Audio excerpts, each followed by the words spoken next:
Coaching conundrums, Marcus Jones as a rookie.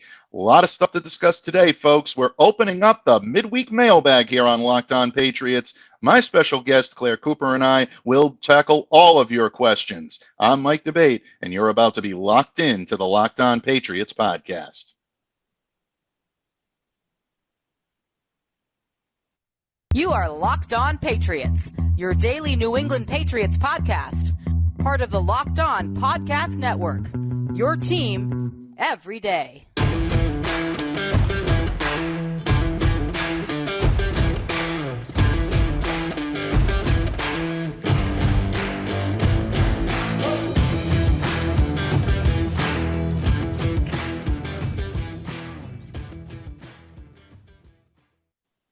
Hello to all of you Foxborough faithful, and thank you once again for making Locked On Patriots your first listen every day and a daily part of your New England Patriots coverage. Remember, Locked On Patriots, free and available on all platforms wherever you get your podcasts, including on YouTube. So smash that subscribe button, download, subscribe to, and follow wherever you consume your audio podcasts.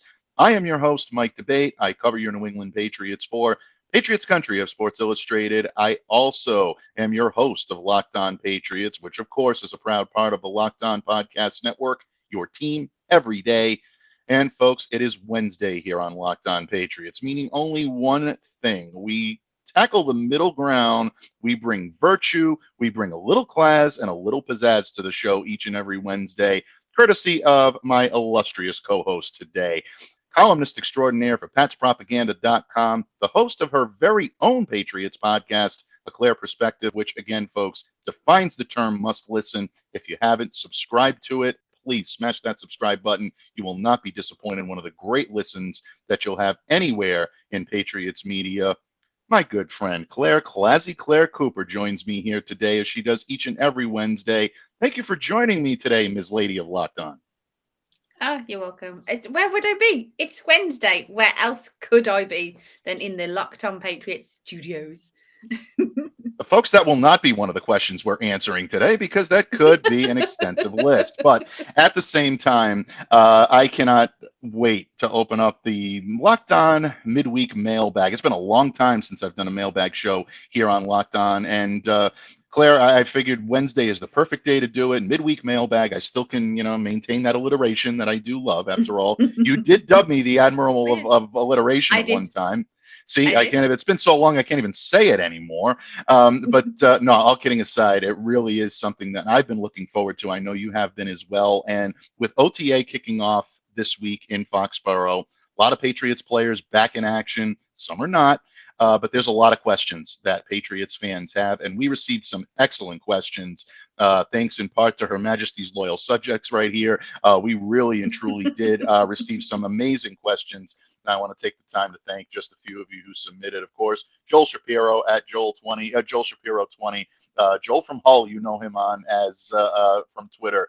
Great fan of the show, great friend of the program. We always appreciate that. Chris at CG, the Jedi Master. Chris, tip of the cap to you, my friend. Excellent questions. Phenomenal work. Really, really enjoyed some of these questions. We will get to them today. Tucker, Brady Boy 12 at Tucker Roscon on Twitter as well. Tucker is a great friend, a great friend of the show, and of course, big support of the work that I've done over the years, and of course, Claire as well. So some really great questions here today, Claire. And where else should we start but the coaching staff? It's been covered ad nauseum. Earlier over the weekend, I should say, I was able to do a solo show where I talked about my concerns about the coaches and what these new coaches are going to bring to the table, how this is all going to work out. I know there's been a lot in the media. I know there's been a lot going on. So the Jedi Master was the one that asked, I think, the question of the day, of the week, of the month here in New England. Let's start off with that one. And his question reads, with Bill, meaning Bill Belichick, not naming any defensive coordinator or offensive coordinator, is this a media hang-up or an indictment on the coaches that Bill hires? I've got my thoughts on this, Countess, but I'm going to let you tackle this one first.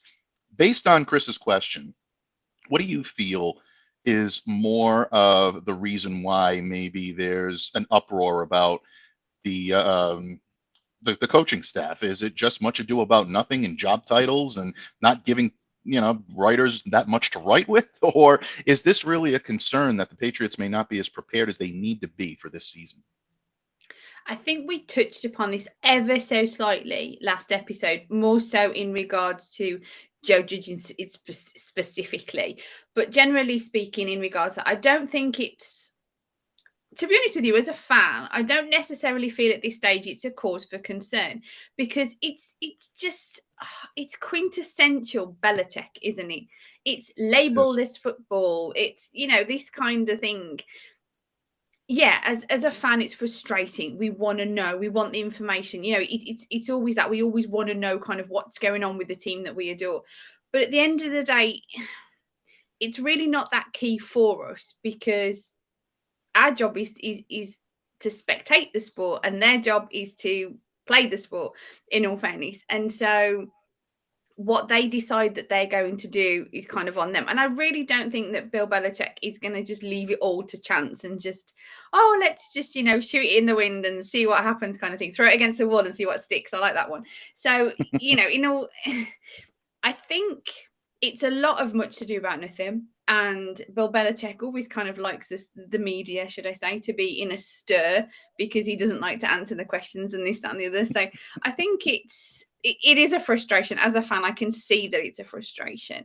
But I also just kind of feel like, as long as they know what they're doing, then that's what's important. That's what's key. And I do believe, and it may seem naive to some people, and that's in all fairness, that's fair enough, my opinion. I think they know what they're doing. Even if Bill hasn't labelled them, they know what they're doing. They know the processes they're going through. And the one thing that Bill did say this week, Bill Belichick, did say this week, the key thing is it's only May. They don't play proper football until September. Some people would argue they don't play proper football until Thanksgiving. That's debatable. But it just feels like it's a little bit too soon to really kind of get concerned about what they are and what they aren't doing now. We haven't had football for a long time. So this is the first sprinkles of football that we've had for a while to have something to sort of worry about and concern about and debate about. So I can see why it's such a big thing at the moment. But for me personally, I see it as they know what they're doing. Bill, the coaching staff, if they don't know what they're doing now, they will kind of by September. I'd be surprised that they don't know what they're doing at all. Considering it's such a fundamental organization, long-standing organization, that kind of thing. And the NFL isn't just a flash in the pan sort of business. So to think that they would be so as prestigious as they are and not really know what they're doing, I'd be quite surprised. But ultimately, if it is that sort of instance, they're going to know by the time that they need to. And that's really what's key. So I think I can see why fans are up in arms. I can see why it's a concern. Personally, my Clare perspective is, let's not worry too much just yet. Let's kind of see what's going to happen, in all fairness. I agree. I absolutely agree. And I know there's been a lot that's been bandied about, especially this week, too, where Bill was maybe not as forthcoming as the media would like him to be Monday when OTA kicked off. I'm surprised that people are still surprised by this. You didn't think that he was going to sit down and give you a long dissertation. It wasn't a question about the long snapper. This was a question about intricate details about what's going to happen. Absolutely. Yeah. I mean, there are things that will get Bill Belichick talking. Yeah. There's no question about it, but this is not one of them, even though it's a very basic question. And in the media, we do have an obligation to ask those questions. I'm definitely not faulting anyone for putting that question out there. That has to be asked. It's our job to do that. But at the same time, it's also not Bill Belichick's job to answer it necessarily the way that we want to. As much as it may hurt, it really isn't. And Bill Belichick has done more, seen more, forgot more football than I'll ever learn. I can't speak for anyone else, but I will say that confidently. Bill knows exactly what he's doing. There's not a lot of aimless dart throwing going on in the offices at One Patriots Place right now. That's certainly not the case. And anybody that's implying that thinks that his being coy on Monday was about his own vanity. I actually read that earlier this week, and I wish I could get the moments of my time back in my day for, kind of wasting my time reading something like that. But really, I mean, this is how this business is done. This is how it's operating. And just because we may not get it right now, just because the fans may not get it right now, doesn't mean that there's not a plan in place. Bill Belichick's not going out there and going oddly by. Now, if you want to criticize that plan about whether it's the right one or the wrong one, that I think is a different argument. Then you may have something to bite onto there. But to sit there and to say he's clueless, he doesn't know what he's doing, I think is utterly ridiculous. I mean, considering the resume that Bill Belichick has, there's no way he's going into a season without any type of a plan or just kind of flying by the seat of his pants. That's never been the way this guy does business. And why would he start now at 70 years of age, deciding that he's going to do that? So I believe that there is definitely a plan in place. That being said, Claire, Chris asked a very interesting question, a follow-up question to this, which really I think lends itself into whether it's defensive, whether it's offensive. Is there a particular coach on this staff that you're looking at right now that concerns you a little bit? Because that's what Chris's question was. Do any of the current coaches concern you going into 2022? To be honest, not really. And I say that because I don't feel that I've got the experience to be able to judge somebody doing a job that I know that I could do, sort of thing. So I'm not concerned in regards to, I can see why people are, because I know that they look at Matt Patricia and Joe Judge's kind of history as head coaches, and they utilize that to judge them going forward. And I appreciate why you would do that. Me personally, I'm not concerned at this stage. I want to see what these guys have got in their positions when everything's all together and it's on the field in September, because that's when it matters. That's when it's going to be a part of games, and that's when it's going to be key. So I have to admit, what happened in the past in regards to Patricia, Judge, that kind of thing, doesn't have me concerned at the moment. Again, I might be being naive because I don't have the experience with these, I'm kind of still say that I'm in my rookie season. I'm actually on an extended rookie contract now, in all fairness. I've been with the team for kind of well over 5 years, but I know that there's fans that watch out, that option's coming up. I know, yeah. This is it. They're probably going to trade me to the Texans. I mean, they trade everybody to the Texans, don't they? So yeah, I'll be on my way over to there soon. But no, seriously, I know that there's fans out there, kind of diehard fans, since they were in diapers and that kind of thing. And full respect to those. They have seen a lot more that Judge has done. They've seen a lot more that Patricia's done to make these kind of not accusations, to form these opinions on these coaches. And I haven't got that kind of wealth of experience behind me. I've only got these handful of years, sort of thing. But even so, what happened in the past sort of feels in the past to me. The team itself, the Patriots team itself, is very different. You've got it under a rookie, well, a second year. Sorry, I suppose Matt Jones isn't technically a rookie, but you've got this second year quarterback that they haven't had for such a long time because they had Tom Brady for 20 years, that kind of thing. So there's a lot of different about this team. And I think that it's difficult to judge performances in regards to that until we've really seen it. So at the moment, Chris, no, I've got to admit, I'm not really concerned. I'm interested to see how it can unfold. And I'm sort of fully aware that it could really crash and burn in regards to kind of Patricia not doing that great and that kind of thing. So, with him being a defensive mind and in the offensive situation, all those sorts of things. And I appreciate all of those, in all fairness.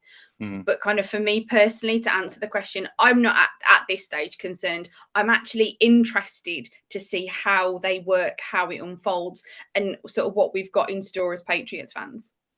Yeah, I agree. I think that in a lot of ways, I think most Patriots fans are maybe concerned about the coaching staff, but I think we can all agree that there's not a crisis in New England. And I know that's the national narrative that everybody's kicking up now.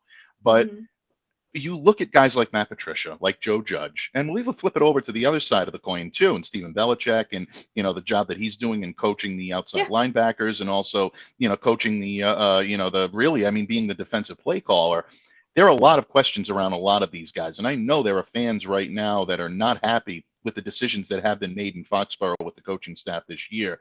But to sit there and to say that any one coach gives me any more concern than the other, really, I don't think is fair, and that's not something I'm willing to go out on a limb on and say right now. I have questions about Joe Judge and what he's able to do. We saw a very, very limited sample on Monday, but he did work very closely with Mac Jones. He's been saying that. Mac's been saying all the right things. Joe's been saying all the right things. we'll see how that relationship progresses. Matt Patricia was very much involved in the offensive line coaching. Each of these guys took a little bit of a turn calling the plays and kind of directing traffic during 7-on-7s, 11-on-11 drills on Monday. So this is going to be something interesting, and who kind of gains the upper hand here, who ends up doing more work as these camp practices really kind of progress. We haven't even gotten to mini camp yet, so that's going to be interesting to see. And on the defensive side of the ball, I do think you're going to see Gerard Mayo take on a little bit more responsibility in those areas this year. But Stephen Belichick is still going to do this. And at the end of the day, and I wrote about this the other day for Sports Illustrated, Bill Belichick is still the one. He's still the guy at the top of that list.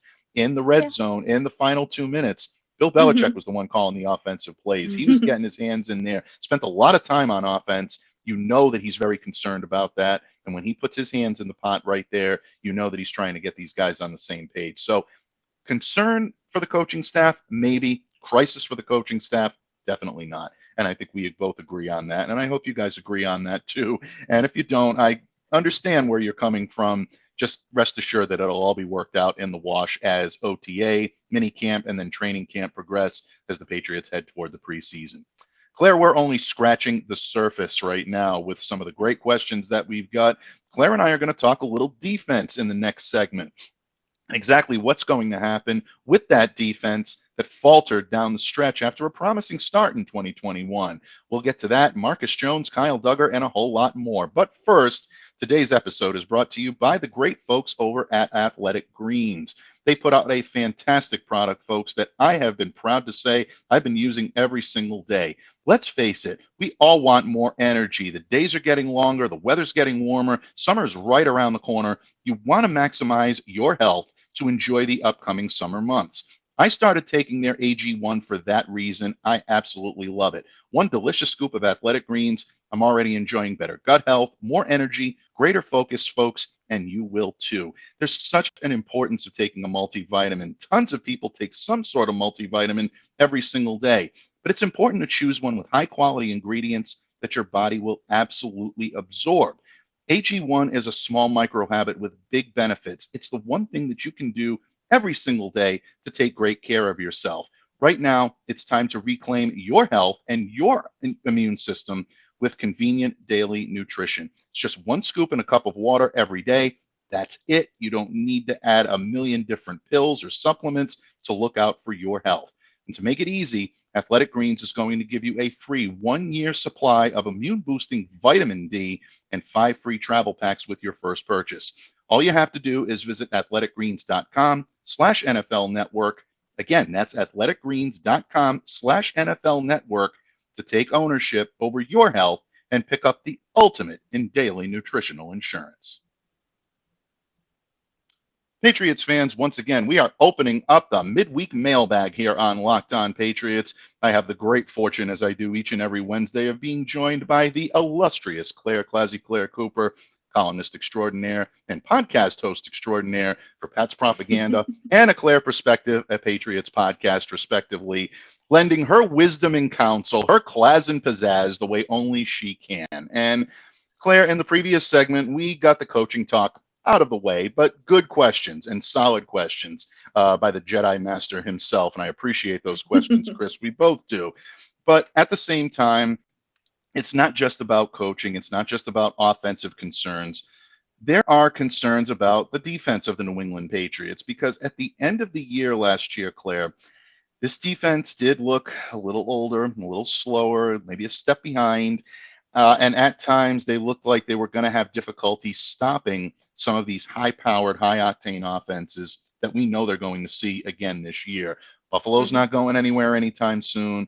Baltimore is going to be right there with Lamar Jackson. They're going to have their, offense. Miami has beefed up their offense in terms of speed, adding Tyreek Hill and a whole host of fast running backs, whether it be Raheem Mostert, our old friend Sony Michel, Chase Edmonds. They're going to have guys that can really get after it.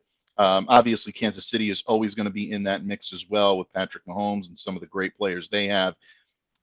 New England is going to have their fair share of competition this year. And I know Kansas City's not on their schedule, but when you look at this Patriots defense And again, the Jedi Master once again, powered this great question. He wants to know if we're concerned about the makeup of the Patriots defense, considering how badly they got burned by Buffalo, for one, as his example. Your thoughts on this defense coming up this year, Claire? What changes do you expect to see the Patriots make? It's all about concerns with you, Chris. We need you to be more positive, less concerns, more excitement. As regards to concerns for the team as a whole, not just the defense, the team as a whole is different this year. They've got a lot of new pieces. There's a lot of pieces, particularly on the defense, that were in the system last year but weren't utilized. Concerns? No. Sorry, I don't mean to be like the power of positivity and this, that, and the principle of positivity, as you like to call me. But at this stage, it just feels kind of too early to be concerned, because we don't really know what we've got, or what they've got, should I say, in regards to the Patriots. Yes, last season, the defense wasn't great against the run and this, that, and the other, and they need to set the edge and all the things that you guys like to sort of say with the keys to the game and stuff like that. But that was last season. This is this season, and we've got new blood, we've got new situations, we've got new teams that we're playing kind of on the schedule this year. You know, there's a lot of new to sort of be excited about. Let's not be concerned about things. Let's be excited. Let's anticipate what they've got to do. And yeah, there's a good chance that this year might not still, we may still be in that rebuilding stage, as I know people like to say. But it's Mac's second year, so who knows? He had a really good first year for a rookie. So his second year, if he just improves on that, that's great in regards to the offensive side. We've got guys on the defensive side that were in the system that hopefully are going to be utilised this year in regards to kind of Bledsoe and McGrone, that kind of thing, and other names that are now just going to escape me while I'm looking at the camera just to make me look like a complete dummy. But yeah, there's all those guys that we had sort of last year that have been in the system, so they've learnt the system, which is great, and now hopefully they can hit the ground running and sort of perform. So in all fairness, to answer the question, I hope it doesn't sound like a cop-out, but no, Chris, I don't really have concerns at this stage. I just have the anticipation of seeing how it's all going to pull together and looking forward to when the season does start to see what they do have. Yes, there's always the worry that those, who are in the fold may not perform because we didn't see them last year. The new additives from the draft may not be, up to scratch, that kind of thing. The ones that they've kept in regards to McCourty, that kind of thing, may kind of be, should we say, past their prime. I'm not saying he is, but there's these chances that the ones that they've retained are kind of getting into the stages of, too far into their careers, that kind of thing. There's always possibilities, there's always chances of this, but at this stage we don't know. So I just like to sort of look forward to seeing what they have got and just sort of hoping that it is really successful and it comes together. Of course, there's a chance there's not, and there's a lot of people that don't like to be sort of too positive about it and saying it's unrealistic, and I completely respect that. But at this stage, for me, my opinion, if you're asking me the question, it's no, sort of not concern, looking forward to it, anticipation, mild excitement to see what they can bring and what's on the field. Excellent. I'm glad that you're, got that optimism, and that's always good. I'll play contrarian over here, and I'm not saying that you're wrong here, so I don't want to give that impression. The concerns that I have about the defense are not concerns that I think are insurmountable goals. I think the Patriots can shore this up. The one concern that I have is the middle part of that interior of the defensive line, because I don't think the Patriots quite got the nose tackle performance that they were expecting out of Devon Godchild last year in order to be a run stuffer. Lawrence Guy, I thought, had a very good season. Christian Barmore really emerged as one of the best rookies last year. I mean, there were times where it looked like he was almost neck and neck with Mac for top rookie on the team with the way he was playing. Had some knee injuries down the stretch that kind of slowed his production, and really, I think, took the focus off of what he was doing when he was commanding a couple of guys and being double teamed. That freed up Matt Judon to get after the passer, and the Patriots pass rush looked that much better as a result of it. Now you're looking at a team that maybe did look a little bit older and slower last year because they didn't have those linebackers, those people in the middle part of the defense or edge rushers that could pin their ears back and get after the quarterback in the style that they wanted to play. That can be a problem. So how do the Patriots go ahead and address that? I haven't seen too much addressed on the defensive line, so that's why that's still a concern for me. I'm not as worried about the linebackers as a lot of people are, because Patriots have 3 good young linebackers on this staff in that vein that I think can really make a difference on this team. I'm going to put Anthony Jennings aside for a moment because I think he's versatile enough to be able to play on the outside or the inside. And I think it's going to determine as to how he's going to be groomed during training camp to see what the Patriots have in store for him. But in terms of guys that can add that speed into this linebacking core, obviously Mack Wilson coming over from Baltimore is a big, excuse me, from Cleveland. Freudian slip there. Yeah. Freudian slip there. They used to be Baltimore at one time. Baltimore and Cleveland do have a history there, so it's not a completely off, the radar there. I apologize for that one, folks. But Matt coming over, I think is going to be interesting to see. This kid does have the type of sideline speed that the Patriots have lacked, and I think he's a better fit in this defense than Chase Winovich was. I love Chase. I wish him nothing but the best in Cleveland. One of the great guys that I ever covered here in New England. Just forthcoming, easy to talk to.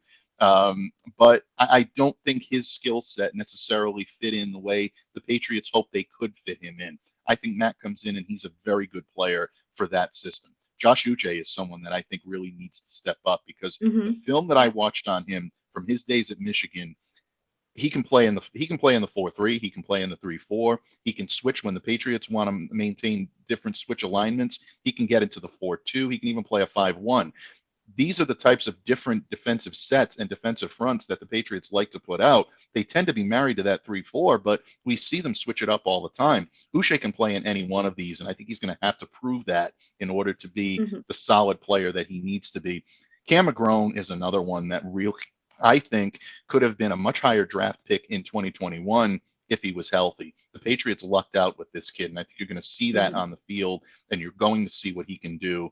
The other player that I do want to mention is also Raekwon McMillan, who had his season cut short last year by an ACL injury, but he was enjoying a solid camp performance on Monday. He was out there working with those linebackers as much as anyone, and he continues to improve. I really love what I've seen out of Raekwon, and I think he's going to continue to bolster. So to answer your question, Chris, yes, there are concerns, and I do have that concern about the middle part, and I'd like to see the Patriots address that or see how they're going to address it in OTA.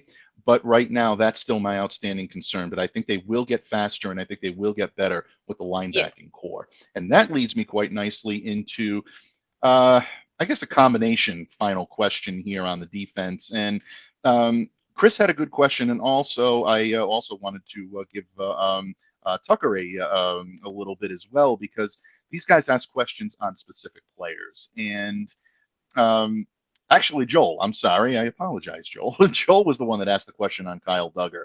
We talk about hybrid linebacker type versatile safeties, Claire, whether it be Adrian Phillips, whether it be Jabril Peppers, who's coming over now as a free agent. But Duggar, to me, is that guy that was brought in here to fill the shoes of Pat Chung. And I think he's done a phenomenal job of doing that.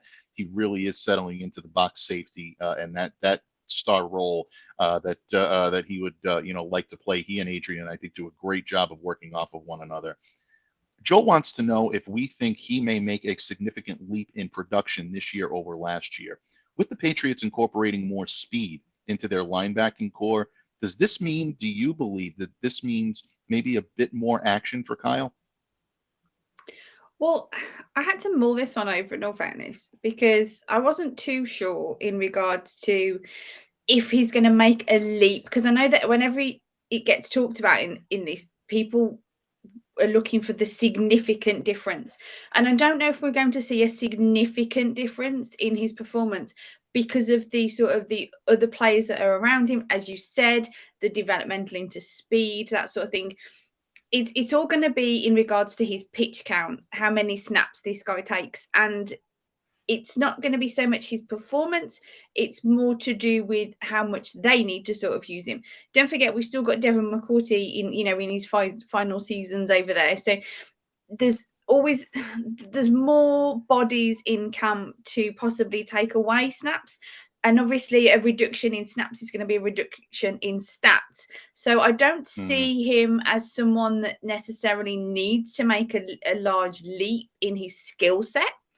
He's a good player. We've seen that he's a good player. And as you said, taking on the Patrick Chung role reasonably nicely. So I don't necessarily have him down as a name or an individual that you're looking to have way bigger numbers from. Of course, you hope there's an improvement. You always hope that sort of players improve year on year, developmental, grow within the team, integrate within the team better, that sort of thing. So, but I don't really see him as an individual. I personally don't see him as an individual to have a concern, a Chris concern, shall we say, a concern about, worried about his performance in regards to his second year sort of within the team. So looking for a vast expansive difference, I don't really see it myself personally. I don't think it's sort of necessarily necessary. There's a lot of other players that are sort of going to be, on that half of the fields that we're going to look at and are looking to increase in their stats and to increase in their skill set. I think he's a good player, and as long as he kind of sort of moses on his merry way and continues to be sort of the best version of himself, that sort of thing, I'm not worried. He's not somebody that I'm pinpoint looking at, as I said, because he's going into his third year. I don't really see him as a player that needs to have that jump in a year, because he hasn't been sort of so underperforming that we've necessarily seen. And there's a lot of other players to sort of keep your sharp eye on at the moment that we're looking at sort of with more intrigue, because we sort of don't know what they can do, whereas we sort of know what that guy can do and we're happy with it, and just sort of wanting to see him sort of going forward just improve the way that any sort of regular player would improve year on year.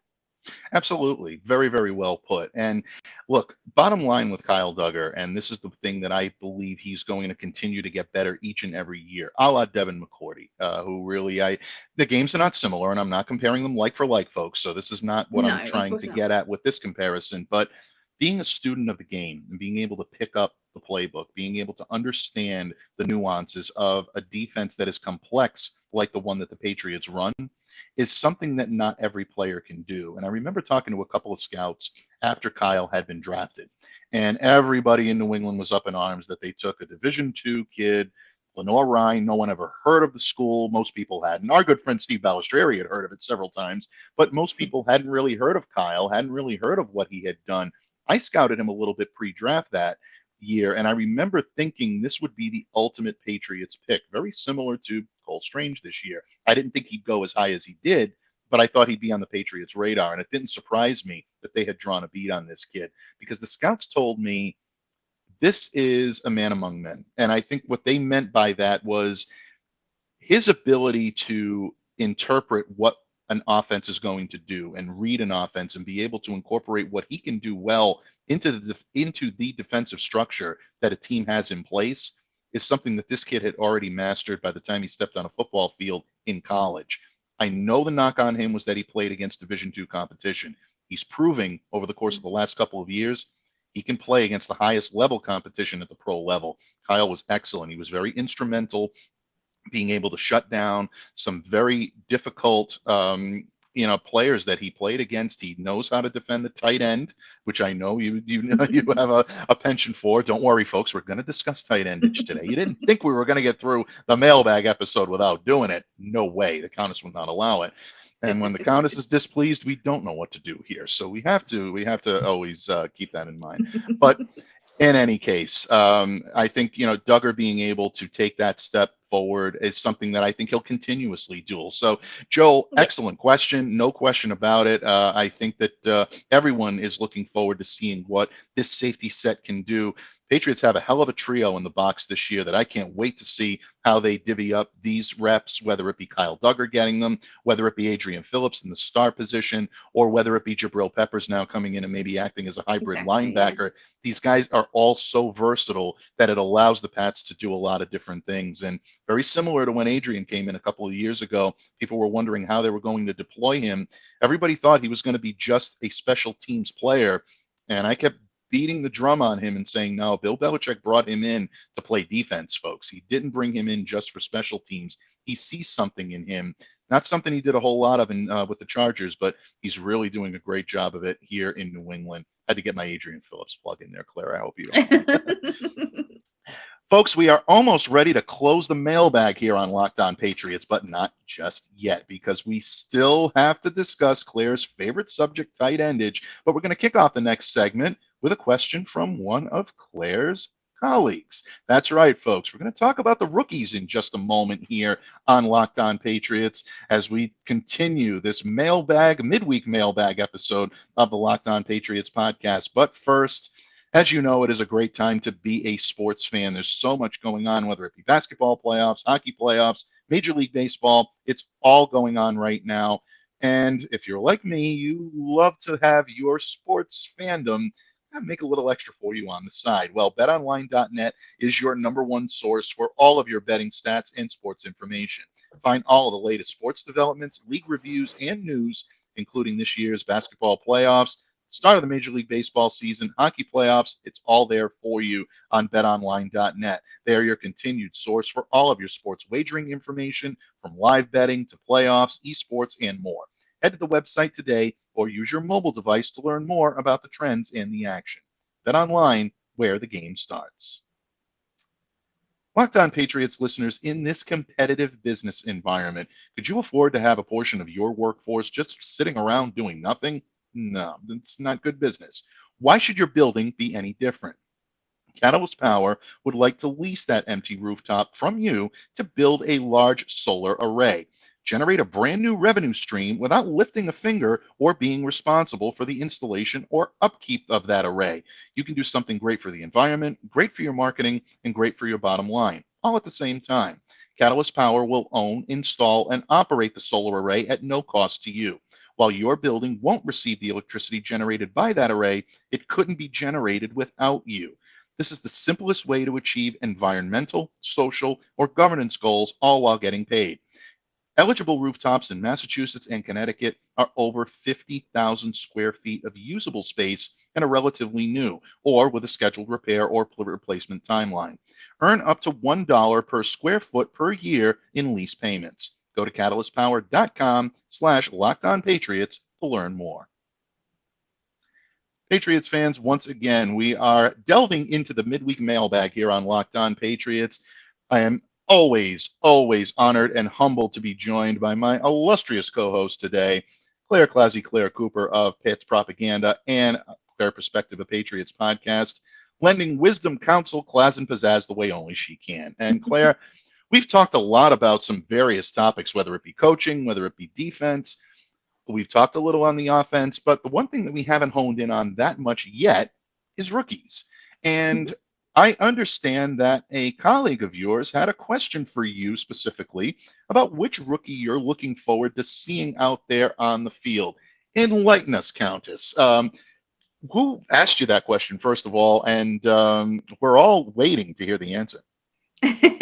Yeah, well, just a big thank you to Tom Shaw-Mellers, my colleague at patspropaganda.com. Tom's doing a great job over there, and he's a lovely work colleague. I absolutely adore working with him. So yeah, he sent me a late question. He missed the mailbag, but being my my bro in work, then I let it slip through, and he asked about the rookie that I was most excited about on the Patriots. Now, this is a very complex question and a very complex answer, because the rookie that I am most excited about isn't even on the Patriots, and he's not even a rookie for this year. He was a rookie from last year, and it's Pat Freiermuth, the tight end for the Steelers. No, I'm only kidding. Although I am still very, very, very sad that he's not a Patriot. In all seriousness, my drafted this year rookies that I'm most interested in, again on the Patriots, because they're two tight ends and they both went to the flipping Giants. I hate the New York Giants now. They took Daniel Bellinger and Austin Allen. So greedy of them. How rude to take both tight ends that I was really interested in. I know the Patriots were never going to actually draft one, but an undrafted one? Seriously, people, an undrafted free agent, would it have been so difficult? But anyway, moving my sort of rage along in all seriousness, as we like to say. Excuse me. Yeah, the Patriots rookie that I am most interested in is actually quite surprisingly, probably to most people, and a lot of people are going to groan now and put their head in their hands and everything, and I can fully appreciate why, but I am an offensive line girl, and I am really looking forward to Cole Strange. Now, he plays the kind of sort of football that I like. They say that he plays angry, and I'm just interested to see how the offensive line is going to look with him. And I think he's going to be pretty much a starter. Now, I don't know if he's going to be a sort of a whole season starter with him being a rookie, but he's kind of one of the individuals who's going to be a plug and play. So we're led to believe, I must admit. So I am really interested to see how our O-line looks with this big guy in it. And that's the kind of sort of bit of the game that really excites me is the offensive line and the tight ends and stuff like that. So yeah, that's personal indulgence. So he's definitely somebody that I'm interested in. And some of it is probably because of the fact that he's one of the sort of most NFL ready of the guys that they drafted, because you've got such things as Marcus Jones. Now, I understand that he probably would be a plug and play, but he's returning after a shoulder injury. So it doesn't sound like he's necessarily going to be a initial season beginning starter. And sort of the other guys that were taken, the sort of undrafted and things like that, all the sort of those individuals that they drafted are not necessarily ready, kind of as we're led to believe. I must admit, I'm only kind of going on things that I've heard and seen. They may start Thornton straight away with his speed and stuff like that, but led to believe with the later round picks and stuff like that, they're more sort of practice squads, that kind of thing. So Cole Strange to me seems to be the most guaranteed of the initial starters of the drafted individuals. Now, I'm probably completely wrong and they start all of them, and that's fair enough. It's just in regards to being a higher round pick, being his skill set, being what I've heard, what I've read about him, he looks like the most NFL ready individual. So to me, it's a sort of a bit of a safe bet that he's going to be probably one of the sort of most guaranteed starters. But genuinely, he is in a position of what I am interested to see.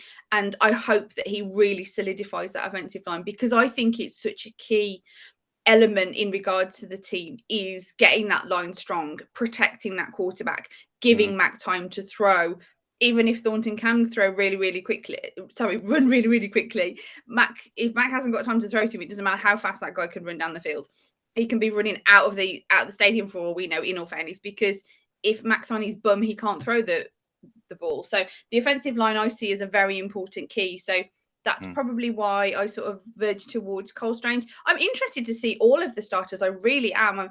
I didn't really scout. I scout very generally in regards to research and stuff like that is what I mean by when I say scout. Obviously, that counts. That kind of thing. Counts. My scouting abilities. But yeah, I didn't really look into any of the guys that they did take. I know a lot of people didn't either. So I have that element of interest and intrigue to see what they've all got, how they all work within the system, that kind of thing. But putting it down to just one guy, my answer on that particular question, Tom, would be I am interested to see what Cole Strange has got for our offensive line. So, Mike, rookie, are you most looking forward to seeing? Strange days coming for Clare, apparently. No, all kidding aside, I think that is. I mean, obviously, you go go in the first round. I mean, you're definitely going to have all eyes on you. I always gravitate toward the defense, and I still think the biggest hole on this team is a corner, and I still think that there's still the most question marks surrounding that position. So who am I looking forward to? Marcus Jones. I love this kid. I absolutely love this kid. I scouted him beforehand.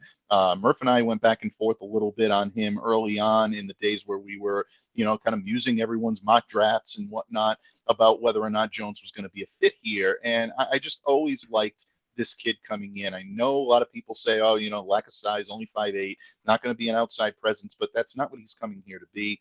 I think he's a phenomenal athlete, breakaway speed for this kid, great athleticism, really shows that he can get after the target and pass defense. I love his ability to tackle in the open field as well, which I think can make him an effective weapon in the slot, maybe even on the perimeter on occasion, because he plays a lot bigger than his 5'8" frame. Elite return skills. I think they've definitely gotten their gunner replacement, and I'm going to have to find a new meme for this kid, but eventually I will, folks. Don't worry. I'm on it.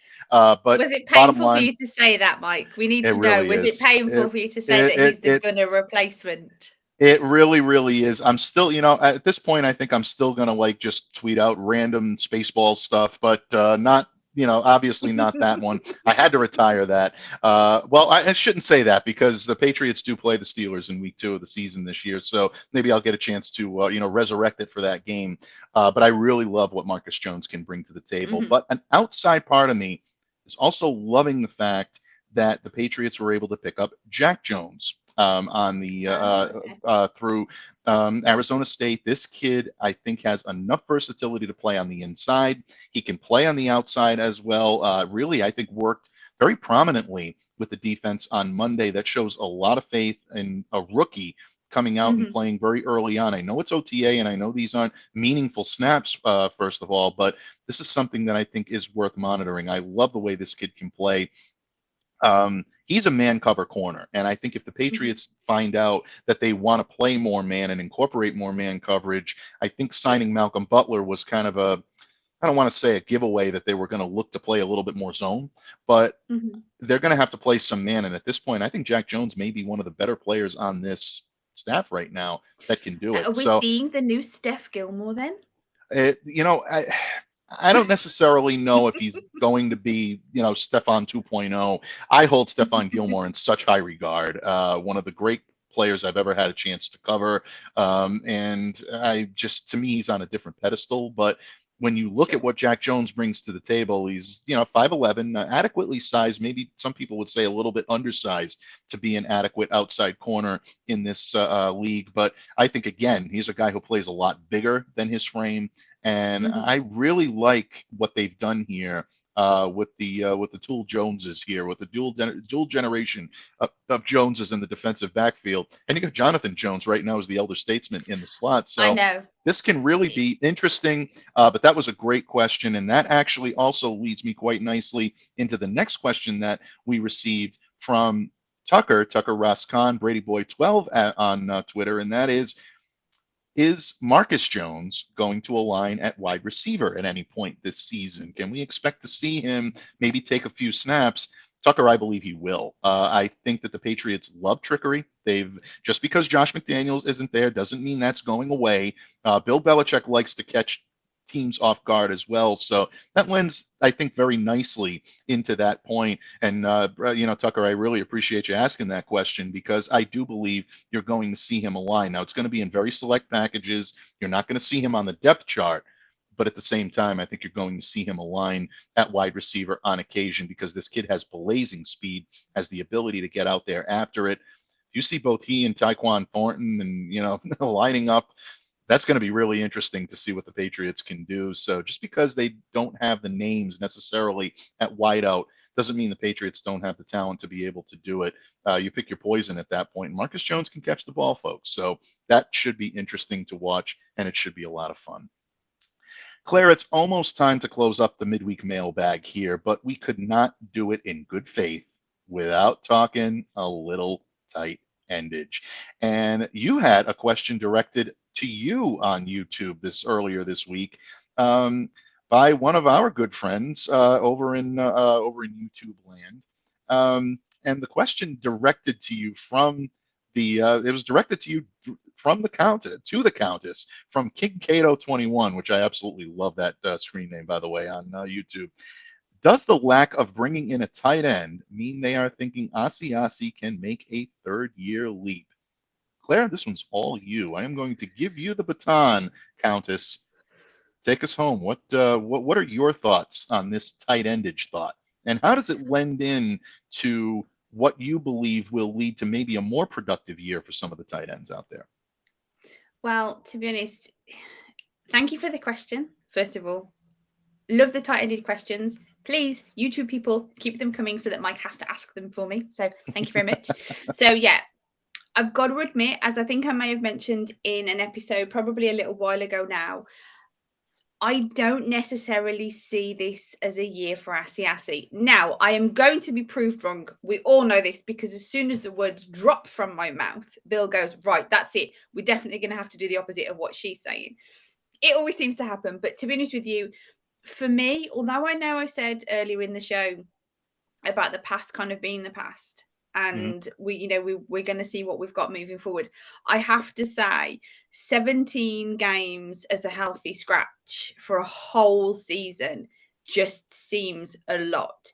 And this is something that I know that we've talked about, that I've talked about. I talked about it on my show, my recent episode of A Clare Perspective with Paul Perillo, in regards to sort of a whole year as a healthy scratch. Does that not show something, kind of indicate something in regards to it? And Paul had a really great answer, and I'm not going to kind of spoil it, so I hope that you all go and listen to A Clare Perspective, episode 32 with Paul Perillo, wherever you can get your podcasts. So I'm not going to spoil his answer.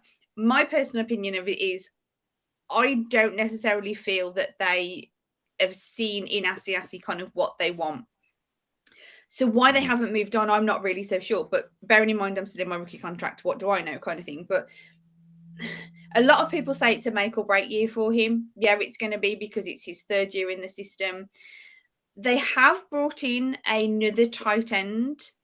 We haven't really sort of covered him, in all fairness, and I'm going to mispronounce his name. Sokol. He hasn't actually played Matt Sokol. Thank you. He hasn't, from what I understand, he hasn't actually suited up for it as in an NFL game. He's been on practice squads, because I know he came from the Lions, and previous to that he was on. Oh, I knew this before I came on air. It fails me. The Lions was his second team anyway. So they've brought in a more veteran-ish tight end, if you like. I don't know. I'm torn between sort of what I kind of think and what I sort of want. And the what ClazzyClare wants kind of seems to be pushing out what she thinks all the time, what's logical, because I just want them to clear the cupboard out, and I just want them to get some new tight ends. But they didn't take anybody as an undrafted free agent, so that kind of threw that one out the window as well, and made me very cross, as you all can tell. Yeah, if they're going to keep Asiasi, this has got to be his year to perform. But you could argue, well, they're going to let him perform because he was a healthy scratch for 17 games. We haven't been able to see what this kid can do. Granted, they've seen what he can do, and they obviously don't completely hate him, else they would have traded him. There's still time yet, folks, so yeah, keep your eyes peeled on that one. I'm very much of the idea that Asiasi might still be a trade in free agency. It's highly unlikely, but there's still these possibilities. I don't know. It's one of those conundrums that keeps kind of coming back to me, that I keep kind of pinging back and forth, because all I can keep thinking of is, as I keep repeating, is the 17 games as a healthy scratch, when you've got Jonnu Smith not in the system properly, not gelling in the system properly, and Hunter with, injury niggles. Jonnu Smith, injury niggles. You've got two very big name tight ends that were paid a lot of money, so they were paid to play. And I fully appreciate that. But to not give either of those guys a little bit of a rest, a little bit of respite, with a young kid that had been in the system for 2 years at all, it seemed so glaring to me. It seems such a beacon of obviousness of, is he not sort of what they want in the system, for them to not utilise him at all? A little bit, okay, but not at all. Really threw red flags for me, in all fairness. So I don't necessarily see this year as sort of being any different. I'm still waiting to see if they bring somebody else over in free agency. You never know, folks. They might ring up the Steelers and say, we really need Pat Freiermuth on our team. What do we need to do to get it done? Yeah, Claire wants that more than we could possibly imagine, folks. She so does. I love the fact that you are the principle of positivity. I really agree with you. I haven't even run down your names yet. We've had so many great questions here today. Don't worry, folks. We'll publish another volume of Claire's names in a little while. But no, all kidding aside, Pat Freiermuth is not coming to New England. I know. I say this now. Watch, 2 years from now, you're going to play this back. You're going to shove it right in my face and say, see, I told you he was coming here. Who knows? I mean, thought that about. We've got more chance of Izzo coming back, and he ain't coming back. So we've got more chance of that. So, you know what? I never thought, covering Hunter Henry as a rookie when I was covering the Chargers, I never believed that I would actually see him in a Patriots uniform. I looked at this kid and said, nah, he's going to be a Charger for life. They're going to lock him up. I would love to see him in New England. Yeah. And sure enough, here he is. He's in New England. So you never know. Stranger things have happened, but at the same time, there's hope for me yet. There is hope. There is, well, on this anyway. We don't know about everything else. Really, but, really is there? There is no hope for me, folks. Send cookies. A little bit. No? Okay. Anyway, But in okay. any case, Yes. in any case, Anyway, in all no, seriousness. I do think that you make a great point on Asiasi. I think he really faces a very, very difficult camp right now. Obviously, the Patriots have stockpiled at a lot of different positions. I was very impressed with what I saw from Ty Montgomery on Monday. So they're going to look to fill positions where they know that they're going to need depth. And at tight end, when you have two guys like Hunter Henry and Jonnu Smith that are capable of carrying the load, there may only be room for another tight end on this roster. Is Asiasi's skill set enough to overtake what Dalton Keene can do in versatility? That's going to be the big key. And I think that that's something that we'll continue to monitor. And we'll be back up at Gillette next week to, take a look at what the Patriots have in store for week 2 of OTA, heading into mini camp, which starts in June 6th, I believe, is going to be the first day for this squad coming into mandatory mini camp. And then we'll really see what the team is going to start to look like heading into training camp. But don't worry, folks. I don't need to be at Gillette to keep a sharp eye on those Titans, so I will be reporting back for you as much as possible. Absolutely, Claire has live feed. She's tapped into it. She's all set. She's got a radar. It's like an ESP type thing with Claire. Yeah. She sits there and she receives the signals, and they just kind of magically appear. It really is. It's great. It's us all keeping her informed in the pipeline, folks. But she really does have a radar and a sixth sense. And Countess, that's why they're asking you the questions. They want the wisdom. They want the counsel. They want the class. They want the pizzazz. Claire, what can I say? You've delivered all 4 of those. You broke the meter off when it comes to all of them. And it's always my honor, my privilege, and my great pleasure to join you on the microphone each and every Wednesday. Folks, thank you so much for taking the time to submit the great questions that you have for this week's mailbag.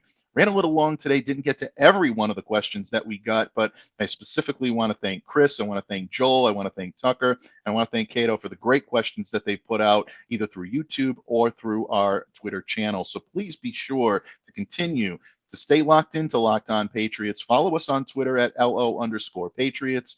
And also, don't hesitate to smash that subscribe button and download, subscribe to, and follow the Locked On Patriots podcast on all of your favorite platforms. I thank my esteemed, illustrious co-host today, Claire ClazzyClare Cooper. Follow her on Twitter, folks, at ClazzyClare.